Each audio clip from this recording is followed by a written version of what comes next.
السلام علیکم ورحمۃ اللہ وبرکاتہ۔ ارحم ٹی وی چینل کی طرف سے ایک نئی ویڈیو لے کر آیا ہوں۔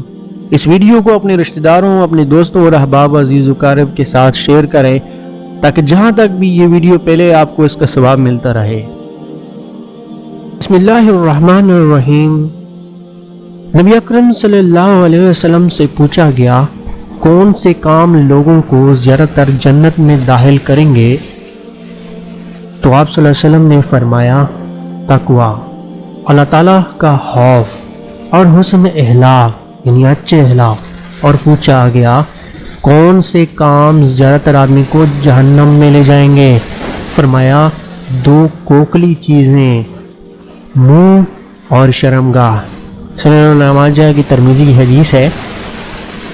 اس حدیث سے یہ مفہوم ہے کہ اللہ تعالیٰ جنت میں داخل کرنے والے لوگوں میں سے تقوی یعنی جس کو اللہ تعالیٰ کا خوف ہو، اور حسن اخلاق جس کے اچھے اخلاق ہوں، اور دو چیزیں ایسی جو جہنم میں آدمی کو لے کے جائیں گی، جس میں سے منہ اور شرمگاہ۔